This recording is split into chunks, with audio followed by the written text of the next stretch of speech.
Playing the blues guitar, from B.B. King to Muddy Waters to Eric Clapton, the guitar, in my opinion, is the coolest and the most beautiful instrument that there is. Since you clicked on this video, you might have the same question as I do. Playing the blues guitar, how difficult can it be? How long does it take? And is it really worth it to learn it? I wanted to put that to the test, so let's see what happened. Now my goals for the end of this challenge is to learn a couple of popular blues songs and be able to play my own blues guitar solo. Now, since this is a blues guitar challenge, I will of course learn some basic blues fundamentals. For example, learning the minor pentatonic scale, practicing basic blues licks, and getting a grasp of the 12-bar blues progression. Blues is a type of music style that originates from the African American communities in the Deep South. Approximately late 19th century is when it really started. Blues is characterized by the 12-bar structure, by the beautiful blue notes, by its emotional and expressive tone, and it has had an impact on other types of music styles like jazz, rock and R&B. Now on my first day of this challenge I did two things. First of all, I practiced some guitar tunes that I already knew how to play that have nothing to do with blues. By the way, if you haven't seen my video where I really started to learn how to play the guitar from scratch, go check that out as well. Before learning some basic blues songs, I focused myself on learning the technical stuff first. Learning the basic blues chords, the minor pentatonic scale,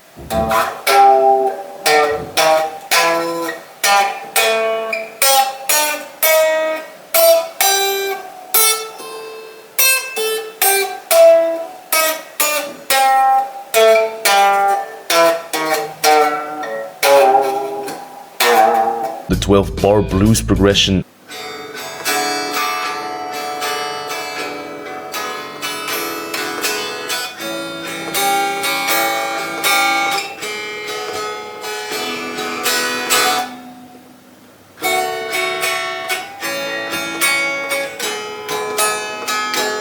and learning how to bend notes.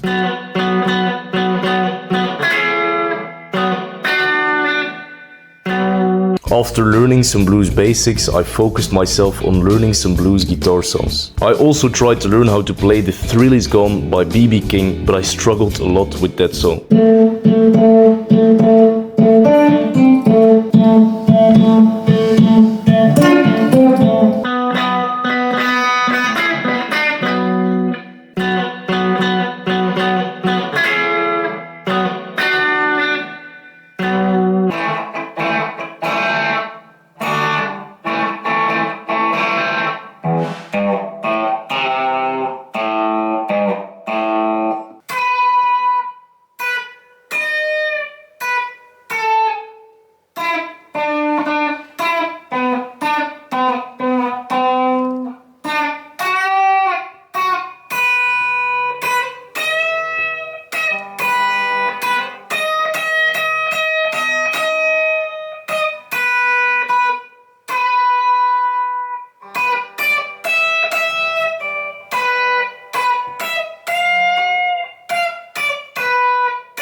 A cool fact about blues that I found while I was learning the blues guitar is that the phrase "the blues" originally referred to a feeling of melancholy or sadness, which later became synonymous with the genre. After learning some basic blues songs, I wanted to put my emphasis on trying to learn that blues guitar solo that I wanted to learn for the end of this challenge. That's why I tried to learn blues riffs and blues licks. A blues lick is a short improvised melodic phrase or riff that is often used in blues music. A blues lick can, for example, be used in blues music for improvising the groove or the rhythm of a song. It can also be used as some sort of bridge between different parts of a song to go from one section to another section.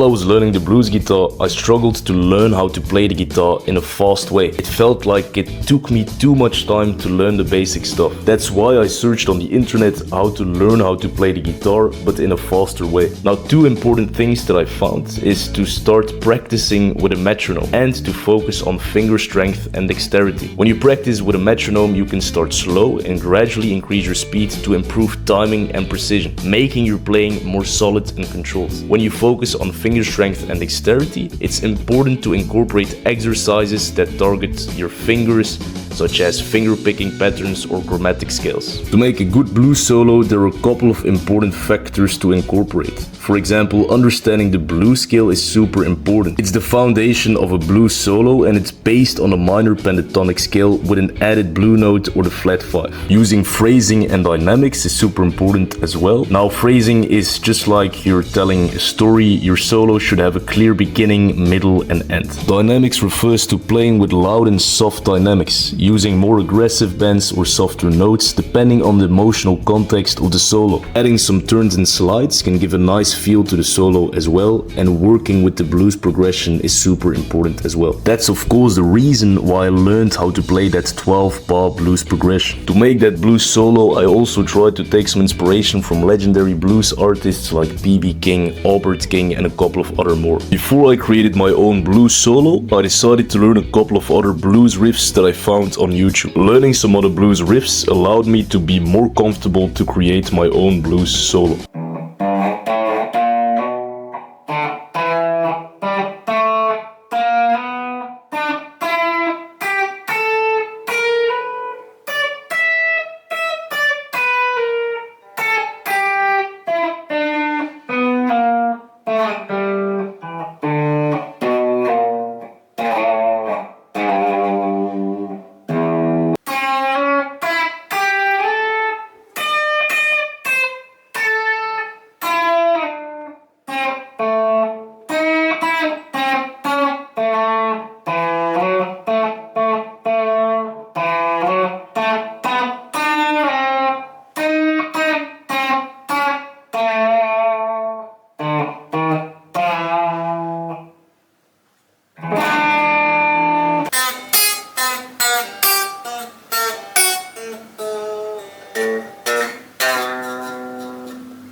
Now, after a lot of practice and taking some inspiration from YouTube videos, this is the blues solo that I came up with.